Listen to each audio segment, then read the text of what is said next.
Un Monza entre les rails? Tel est le pari très osé de l'Arabie Saoudite et son tracé de Jeddah. Bonjour à tous et bienvenue dans ce nouveau podcast Un œil dans le rétro, consacré aujourd'hui au spectaculaire tracé de Jeddah.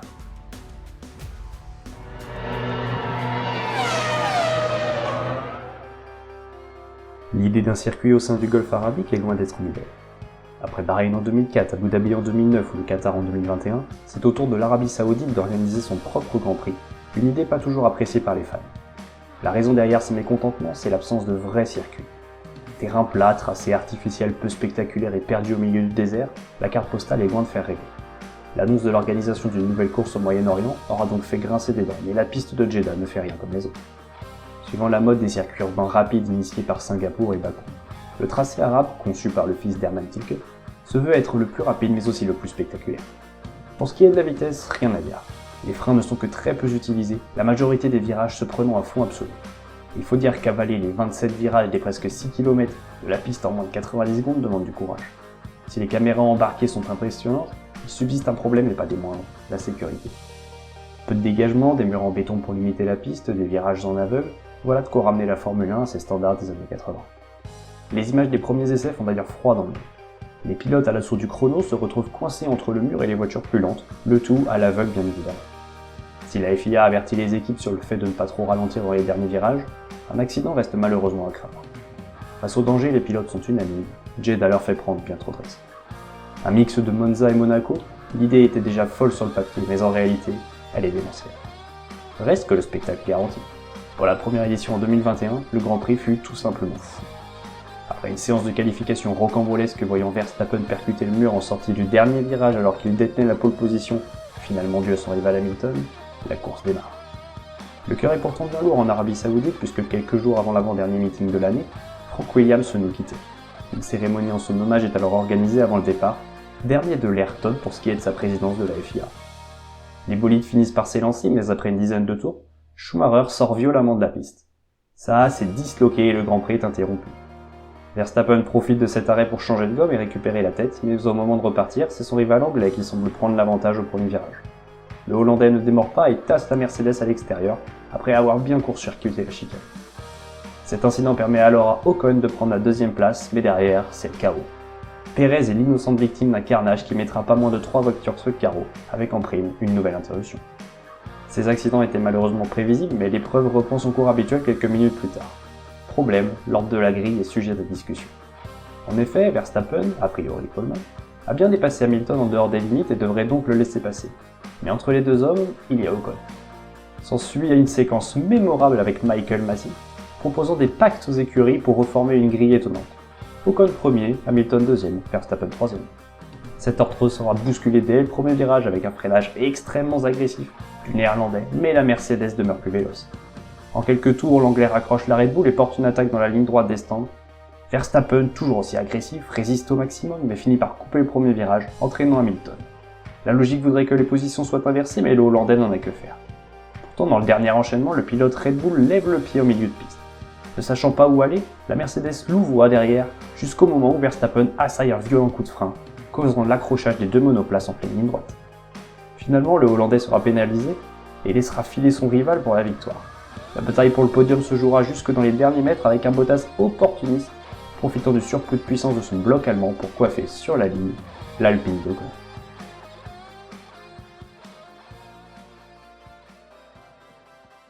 « 2022 sera moins énervé, du moins en piste. En effet, la politique viendra gâcher le spectacle. Lors de la première séance d'essai libre, un missile s'écrase sur un dépôt pétrolier à quelques kilomètres du circuit, plongeant les paddocks dans une sorte de terreur. Bon nombre de journalistes quittent les lieux peu après l'attaque, mais pour la FIA, pas question de d'annuler l'épreuve. De longues heures de discussion entre les autorités et les patrons d'écurie en découlent. Les pilotes eux aussi se réuniront, et même si chacun dit vouloir courir, l'anxiété et l'incertitude se font clairement ressentir sur les visages. La sécurité ne concerne désormais plus que la piste, mais les environs. Encore un revers pour l'Arabie Saoudite. Cette année-là, les qualifications sont marquées par le très gros crash de Mick Schumacher, pulvérisant sa Haas après avoir escaladé un Viper. Le choc est tel que la boîte s'arrache du châssis, exactement comme à Monaco quelques semaines plus tard. Le pilote allemand est indemne, mais sa voiture ne sera pas réparée pour la course. Une course qui verra, pour la première fois, Pérez s'est lancé en pole, et ce, après 214 départs, un record. Malheureusement, le Mexicain ne profitera pas longtemps de cette place de choix, piégé par la stratégie Ferrari et l'accident de Latifi. Pas de drapeau rouge cette fois-ci, ce qui n'empêchera pas la magnifique bataille Leclerc-Verstappen jusqu'à l'arrivée. Les deux hommes resteront propres du début à la fin, jouant au chat et à la souris pour pouvoir récupérer le DRS. Finalement, c'est le Néerlandais qui aura le dernier mot, mais pour à peine plus de 5 dixièmes sous le drapeau adamé. A noter également la lutte fratricide entre les deux Alpines roses, de quoi donner de bonnes sueurs froides sur tout le muret tricolore. Pour 2023, de nouveaux travaux sont prévus de manière à améliorer sécurité et spectacle. Est-ce que cela sera suffisant pour éviter une catastrophe? Espérons-le. Un autre problème se présente également pour la piste arabe, les dépassements. Même si le DRS permet bon nombre de manœuvres, il est juste impossible de tenter autre chose hors d'une zone d'activation. Les freinages n'en sont même pas, même l'épingle en banking ne mérite pas de doubler tant les monoplaces évoluent vite. Contrairement à 2021 et 2022, 2023 fut étonnamment calme. Les pilotes commencent à maîtriser ce dangereux circuit et les risques pris sont mieux calculés. Cette année-là, Verstappen se voit piégé dès la Q2, la faute à un arbre de transmission fatigué. C'est une nouvelle fois Pérez qui accroche la pole devant l'indomptable Alonso. Le taureau des Asturies qui prendra le commandement à l'extinction des feux avant de se faire reprendre son dû très rapidement, ne pouvant lutter face à de Red Bull invincibles. Le doublé des Autrichiens est rapidement assuré lors d'un Grand Prix particulièrement sage. Rebelote l'année suivante mais dans l'ordre inverse, les deux pilotes volant littéralement. Encore une course sans gros pépins si ce n'est le crash de Stroll après seulement quelques boucles.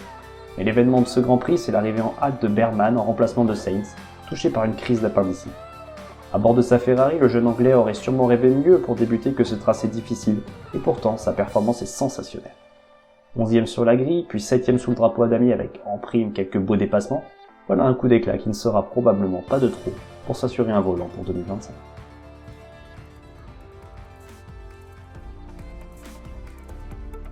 Le circuit de Jeddah est encore trop récent pour réellement déceler son plein potentiel. S'il est extrêmement rapide et technique, sa dangerosité reste un point négatif non négligeable.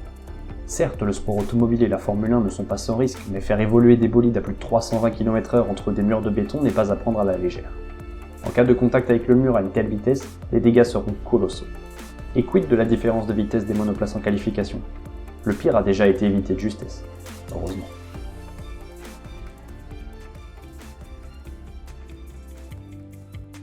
Si le circuit corniche de Jeddah devait se résumer en quelques chiffres, nous pourrions dire qu'il a été présent au calendrier de la Formule 1 de 2021 aujourd'hui. Les pilotes parcourent 50 tours de cette piste de 6,174 km, dont le meilleur tour en qualification a été établi par Max Verstappen en 2024 en 1 minute 27 secondes et 472 millièmes, alors que le meilleur tour en course a été réalisé par Lewis Hamilton en 2021 en 1 minute 30 secondes et 734 millièmes.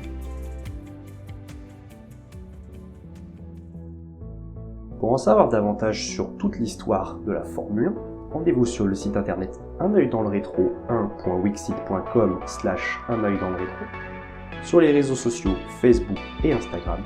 Et quant à moi, je vous dis à bientôt pour un nouveau coup d'œil dans le rétro.